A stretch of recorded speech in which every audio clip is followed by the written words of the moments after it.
કરસન પટેલના નિવેદનથી ગરમાયું છે રાજકારણ। કોંગ્રેસના નેતા લલિત કગથરાએ નિવેદન પર સવાલો ઉભા કર્યા છે। કરસનભાઈને 10 વર્ષે હિસાબ યાદ આવ્યો। હવે યાદ આવ્યું કે આંદોલનથી કંઈ નથી મળ્યું। પાટીદાર અનામત આંદોલનથી સમાજ જાગૃત થયો છે। કેશુભાઈ પટેલને હટાવ્યા ત્યારે કેમ ન બોલ્યા કરસનભાઈ? હું પોતે પાટીદારોના મતથી કોંગ્રેસમાં ધારાસભ્ય બન્યો હતો। પાટીદાર અનામત આંદોલનને 10 વર્ષ જેટલો સમય વીત્યો અને હવે ઉદ્યોગપતિ કરસનભાઈ પટેલ છે કે તે મેદાને આવ્યા છે અને તેમને નિવેદન આપ્યું છે કે પાટીદાર અનામત આંદોલનથી અનેક નેતાઓએ પોતાના રોટલા શેક્યા છે। આપણી સાથે લલિતભાઈ કગથરા છે, તેમની સાથે વાત કરીશું। લલિતભાઈ, પાટીદાર અનામત આંદોલન જેના તમે પહેલેથી સાક્ષી છો, કરસનભાઈ પટેલે આ નિવેદન આપ્યું, કઈ રીતના જોવો છો? જો આ ઉદ્યોગપતિ પાટીદાર કહેવાય। ઉદ્યોગપતિ હોય ને એ આમ ફાયદા ગેરફાયદા બધા વિચાર કરતા કરસનભાઈ 10 વર્ષ લાગ્યા।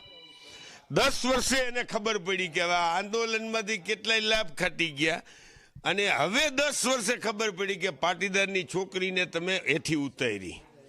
મારે કરસનભાઈ, આપ વડીલ મુરબ્બી છો, આપને સવાલ કરવો છે કે આપ ધનજીભાઈ, રૂડા ભગત, OR પટેલ સાહેબને તમામ લોકો કેશુબાપાની કિચન કેબિનેટના માણસો હતા, તો કેશુબાપાને જે દે ગુજરાતના મુખ્યમંત્રી તરીકે ઉતારી નરેન્દ્ર મોદી ચડી બેઠા, તેથી તો તમે એક અવાજ પણ ન કર્યો। તેથી તમને સમાજ કેમ યાદ ના આવ્યો? ખાસ કરીને હાર્દિક પટેલ આ આંદોલનનો મુખ્ય ચહેરો હતો। એ કોંગ્રેસમાં પછી ભાજપમાં વયા ગયા, ધારાસભ્ય બની ગયા। ખાસ તમારી દ્રષ્ટિએ આ અનામત આંદોલનથી શું મળ્યું? જો આંદોલનમાં શું મળે છે અને નથી મળતું એના કરતાં આંદોલન કરવાની હિંમત કેળવવી। આજે તમારી દીકરીના જાહેરમાં સરઘસ કાઢતી હોય કારણ વગરની, આજે તમને તોમતદાર બનાવી દેતા હોય કારણ વગરના, અને તમે જો એક અવાજ ન કાઢો તો એને ગુલામી કહેવાય। એ આંદોલન કરી અને જે સોમાન પરત મેળવ્યું છે ને, એ બહુ મોટી વસ્તુ છે। કરસનભાઈ પટેલે કીધું એમાં પણ ક્યાંક તથ્યતા હોય એવું નથી લાગતું? કારણ કે હાર્દિક પટેલ, તમારા જ સાથીદાર, એ અત્યારે ભાજપમાં જઈને ધારાસભ્ય બની ગયા છે। આ જ આંદોલનથી એ ચહેરો ઉભરીને આવ્યો હતો।